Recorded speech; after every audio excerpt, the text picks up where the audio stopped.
China चीन में एक बीमारी चली और वो बीमारी बढ़ते बढ़ते ऐसी बढ़ी कि लोगों को बाद में समझ में आया और उसके ज़रिए पूरे दुनिया में उसका असर पड़ा। और बाद में डॉक्टरों और साइंसदानों ने देखा कि वो जो बीमारी है वो कोरोना नाम दिया गया है, जो उससे करीब रहता है, हर उस शख्स को हो जाता है। ऐसे हालात में पूरी दुनिया में इसका अलर्ट किया गया। उससे मुतासिर हमारा भारत देश भी हुआ। पिछले दिनों इसके लिए जागृति के नाम पर डॉक्टरों ने, कॉर्पोरेशन के ऑफिसरों ने मुहिम चलाई, मगर धीरे धीरे हमारे मुल्क में, हमारे देश में, हमारी रियासत में ये बीमारी बढ़ती गई। और उससे बचाने के लिए पहले वजीर आजम नरेंद्र मोदी ने 31 मार्च तक लोगों से अपील की कि घर के बाहर ना निकले, और बाद में उन्होंने वापस 21 दिन का लॉकआउट किया। लॉकआउट बोले तो, लॉकडाउन बोले तो पूरा हर आदमी अपने अपने घर में रहे, वो बाहर ना निकले। इससे ये समझ में आता है कि बीमारी बहुत खतरनाक है। और ऐसे वक्त में हमारे जो मालेगांव शहर के जो भी सिविल अस्पताल है या हेल्थ ऑफिसर है, इनके अंदर किसी तरह की कोई संजीदगी नहीं है। मालेगांव शहर में आज एक एमएलए जो मालेगांव शहर के प्रतिनिधि है, ऐसे वक्त में सिविल हॉस्पिटल के जो डॉक्टर है, डॉक्टर डांगे को फोन करते हैं। मैंने मुफ्ती साहब का वो वीडियो देखा जिसमें वो ये कहते हैं कि मैंने 18 बार फोन किया और डॉक्टर डांगे ने फोन नहीं उठाया। एक मरतबा उसके सिस्टर ने फोन उठाया और रख दिया। ऐसे वक्त में जब कोरोना की वजह से पूरा देश परेशान है, हमारा शहर भी परेशान है, ऐसे वक्त में डॉक्टर ने का फोन नहीं उठाना, वो भी एक जिम्मेदार शहरी का, ये बहुत खराब बात है। अगर हम मालेगांव शहर में देखें तो ना अली अकबर हॉस्पिटल में जो डिलीवरी की जो चीज़ें जाती है ना उसको वो करते हैं और वो सिविल अस्पताल उसको रिफ़र कर देते हैं। इसी तरह से सिविल अस्पताल वाले उसको दुल्जे रिफ़र कर देते हैं। यहाँ पर बेइंतहा खराब हालत है अस्पतालों की, उसके डॉक्टरों की, और डॉक्टर लोग प्रतिनिधि की कोई बात सुनते नहीं है। आम आदमी का क्या हाल होगा ये हम समझ सकते हैं। ऐसे वक्त में कि जब पूरे देश में, पूरे रियासत में कोरोना का कहर चल रहा है और एक जिम्मेदार शहरी, एक एमएलए का फोन नहीं उठाना, ये खराब बात है। मगर ये जहाँ खराब बात है वहीं इस बात को मैं मानता हूँ कि अगर मुफ्ती इस्माइल अगर एमएलए हैं और किसी ऑफिसर को 18 फोन कर रहे हैं, किसी डॉक्टर को फोन कर रहे हैं और वो उठा नहीं रहा है, तो उसका ये तरीका नहीं है कि हम मारपीट करें।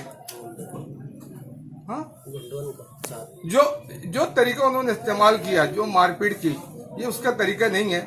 उनको ये चाहिए था कि जो इनके ऊपर के अधिकारी है, जो नासिक जिले के सिविल सर्जन, उसको फोन करते, जो मंत्री राजेश टोपे है उसको फोन करते, मगर उन्होंने ये ना करते हुए अपने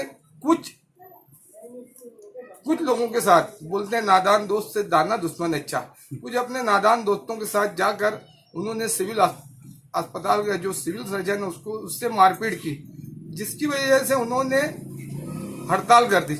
ऐसे हालात में जब पूरा देश कोरोना वायरस से जूझ रहा है और हमारे शहर के जो भी अस्पताल है उसके डॉक्टर अगर हड़ताल कर रहे हैं, हमारी ये शर्म की बात है।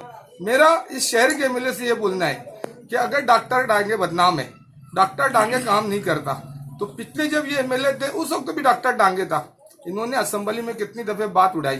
अगर आज भी वो नालायक है तो ना उन्होंने दिसंबर महीने में जो नागपुर में इजलास हुआ, नागपुर इजलास में एक वक्त ऐसा आता है जो वक्फा सिफर का रहता है, 0 आवर्स रहता है। उस 0 आवर्स में हर शख्स अपने अपने शहर के जो भी मसाइल है उस मसाइल को हुकूमत के सामने बयान करता है। मगर इन्होंने तो असेंबली में हाजिरी नहीं लगाई। वापस जो बजट सेशन होता है, बजट सेशन ऐसा होता है कि हर आदमी को बोलने का मौका मिलता है, हर एमएलए को बोलने का मौका मिलता है। इन्होंने हमारे शहर की कोई नुमाइंदगी नहीं की, चाहे वो सिविल अस्पताल का मामला हो, चाहे लोग आधार कार्ड के बारे में परेशान है उसके बारे में कोई नुमाइंदगी हो, या जन्म दाखिला और मैयत का जो दाखिला उसमें नुमाइंदगी हो, या हमारे पावरलूम में जो टेक्सटाइल का जो मसला है, जो आज टेक्सटाइल की हालत खराब है, इसके ऊपर उन्होंने कोई नुमाइंदगी नहीं की। और इन्होंने ना करते हुए जाकर सिविल डॉक्टर के डॉक्टरों के साथ मारपीट की। मेरा मुफ्ती इस्माइल को ये बोलना है कि अगर तुम्हारे 18 फोन उड़ा करने के बाद भी अगर डॉक्टर फोन नहीं उड़ाते तो तुम्हारी जिम्मेदारान पर, ऑफिसरान पर क्या पकड़ है, तुमको इसका बैठकर गौर करना चाहिए। और ये बोलते हैं कि यार मैंने एसपी को फोन किया, एसपी ऐसा बोला कि यार मैं बाद में बात करूंगा। अगर ये खुद को पुलिस मित्र बोलते हैं कि हम इंतजामिया की मदद करते हैं और उसके हर काम में आगे आगे रहते हैं, तो उनको ये भी समझ लेना चाहिए अगर वो पुलिस मित्र है तो पुलिस मित्रों की हैसियत एसपी ने भी उनकी कितनी बात रखी।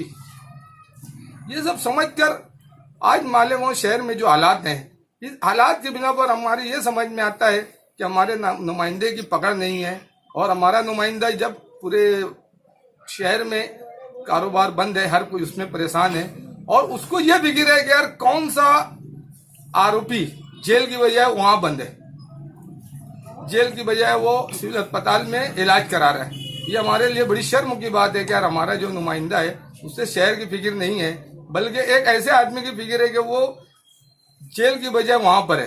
इसलिए हम एमएलए की भी मजम्मत करते हैं कि वो शहर की नुमाइंदगी ना करते हुए अपने जाती मुफाद के लिए जाती लोगों के साथ रहकर हमारे इस शहर के नुमाइंदगी नहीं कर रहा है, और उसको इस शहर की नुमाइंदगी करनी चाहिए। जो पावर उनकी बुरी हालत है, जो मजदूर भूखे हैं, उनको किस तरह से शहर में राशन से अनाज आए, उसके लिए अगर ये एहतजाज करते, अगर वो डॉक्टर डांगे फोन नहीं उड़ा रहा है और तो उसके लिए वो ऑफिसर को बोलते कि मैं धरना दूंगा, कोई ना कोई अगर जमहूरी ढंग से वो काम करते तो हम भी उनका साथ देते, मगर उन्होंने ये ना तरीका का इस्तेमाल करते हुए वहां जाकर गुंडागर्दी की।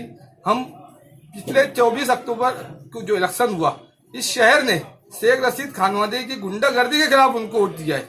अगर मुफ्ती इस्माइल साहब भी शहर में गुंडागर्दी करते होंगे, किसी के घर जाकर मूर्छा ले जाने की बात करते होंगे, किसी को फोन पे शहर में ना रहने की धमकी देते होंगे और उनको फोन पर माँ बहन की गालियां देते होंगे, या इस शहर में वो अलग अलग जगह पर लोगों से दम दाढ़ी करते होंगे उनके या उनके गुर्गे, तो हम मजम्मत करते हैं और मुफ्ती इस्माइल को ये बता देना चाहते हैं कि हर फिरौन के जवाब में अल्लाह ताला मूसा पैदा करता है, किसी की कभी चला नहीं है। इसलिए हम मुफ्ती साहब को भी मशवरा देते हैं कि वो किस तरह से काम काज इस शहर का हो, ऐसी कोशिश करे और गुंडागर्दी न खुद करे न किसी को करने दे।